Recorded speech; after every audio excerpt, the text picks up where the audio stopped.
I waited 6 months to divorce my cheating husband.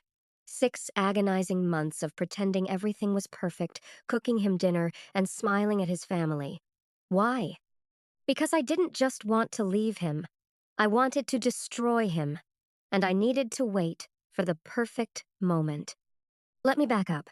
My name is Claire, and I've been married to Mark for 12 years. We met in college. I worked 2 jobs to put him through law school. I paid off his student loans. I sacrificed my own dreams of being an artist so he could climb the corporate ladder. We were a team, or so I thought. It happened on a Tuesday. Mark was in the shower, and he had left his iPad on the kitchen counter. It lit up with a notification. It wasn't a text, it was a notification from a hidden photo vault app. The preview just said, "Can't wait for you to come over tonight, baby." My heart stopped. I knew his passcode.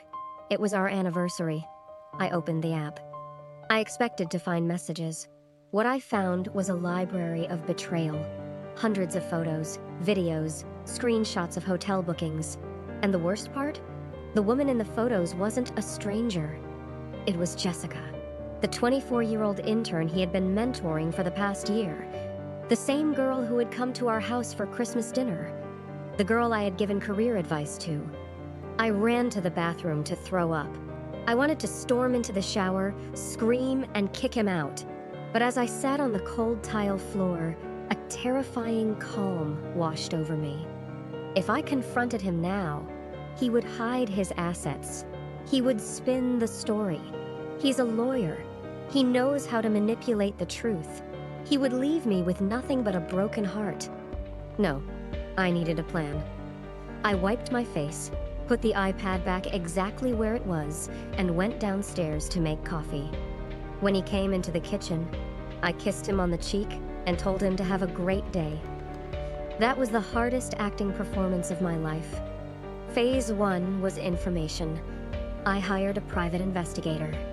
It cost a fortune, but I needed undeniable proof that would hold up in court, especially since we live in an at-fault state where adultery affects alimony. The PI got everything. 4K video of them at restaurants, photos of them entering her apartment, and even receipts of the jewelry he bought her using a secret credit card. Phase 2 was the finances. I started slowly untangling our lives. I met with a forensic accountant who found accounts Mark thought he had hidden. I legally transferred half of our joint savings into a personal account he couldn't touch. I secured a new apartment for myself, paid 6 months in advance, and didn't tell a soul. Then came Phase 3, the execution. Mark was up for a massive promotion to senior partner at his firm. He had been working toward this for 5 years. The firm was throwing a huge gala to announce the new partners. All the big bosses would be there, along with their wives, important clients, and, of course, Jessica, the intern. Mark asked me to organize a special slideshow for his speech. He wanted photos of his journey, his hard work, and his success. He gave me a USB drive with the files he wanted me to use. I smiled and said, "Don't worry, honey. I'll make sure everyone sees exactly who you are." The night of the party arrived. I wore a stunning red dress, the kind of dress that says, "I'm expensive and dangerous." Mark was glowing. He gave his speech, thanking the firm, thanking his mentors. Then, he looked at me. And finally, I want to thank my beautiful wife, Claire. Without her support, none of this would be possible. Let's look back at the road to success. He gestured to the giant screen behind him. The lights dimmed. The first slide was a picture of his law school graduation. Everyone clapped. The second slide was us at our wedding. Awes from the crowd. Then came the third slide. It was a screenshot of a text message.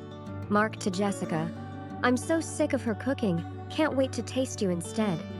The room went silent. Mark turned around, confused. He thought it was a technical glitch. The next slide appeared. A photo of Mark and Jessica in bed, clearly taken in a hotel room. Gasps erupted.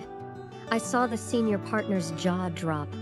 Jessica, who was standing near the bar, dropped her glass. It shattered. echoing through the silent room. Mark froze. He tried to run to the laptop to stop it, but I had password protected the presentation. It just kept going. Hotel receipts. The credit card statement showing he spent $5,000 on a necklace for her using our joint funds.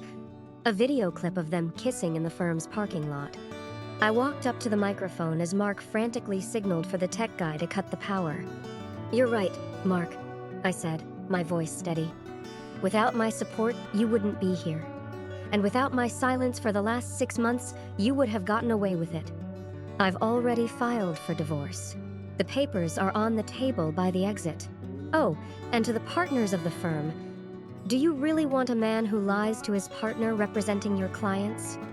I dropped the mic, turned around, and walked out. The aftermath was glorious.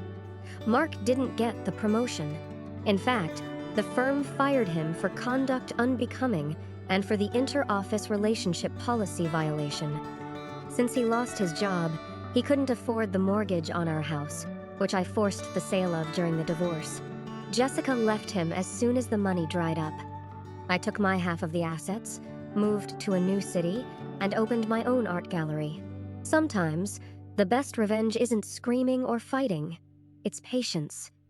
And letting them destroy themselves while you watch.